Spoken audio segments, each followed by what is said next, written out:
Get ready with me for a movie date. అవును, మీరు సినిమాకి వెళ్ళాలంటే సూపర్గా రెడీ అయ్యే బ్యాచా, లేదంటే క్యాజువల్గా రెడీ అయ్యే బ్యాచా, లేదంటే ఆ సినిమాకే కదా పోయేది నైట్ వేర్ వేసుకొని పోయినా పర్లేదు అనుకునే బ్యాచా?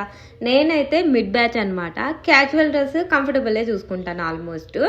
అయితే పెళ్ళైన తర్వాత నేను మా శ్రీవారు ఇద్దరం కలిసి వెళ్ళిన సినిమా అయితే పుష్ప అనమాట. దాని తర్వాత ఈ సినిమాకి వెళ్తున్నాము. ఈ సినిమా నేమ్ ఏంటో మీరే కామెంట్ చేసేయండి. ఇంకా మొత్తానికైతే సినిమాకి వెళ్ళేటప్పుడు ఫస్ట్ శారీ కట్టుకుందామని తీశాను. బట్ వద్దులే బాబు, అంత కష్టం ఎందుకు అని చెప్పేసి డ్రెస్ వేసుకున్నాను అనమాట.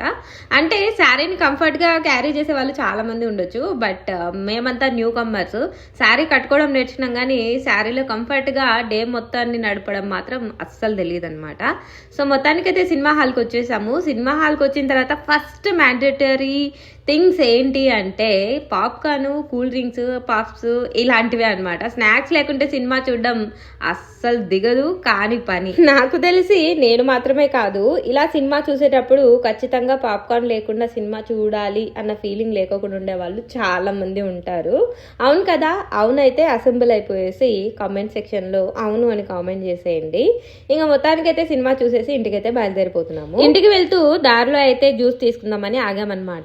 నేనైతే జ్యూస్లో ఐస్ లేకోకుండా ఉంటే అస్సలు తాగను. మా ఆయన జ్యూస్లో ఐస్ ఉంటే అస్సలు తాగరనమాట. మీరే బ్యాచ్ చెప్పండి. ఇంకా మొత్తానికి జ్యూస్ తీసుకుని బయలుదేరాం.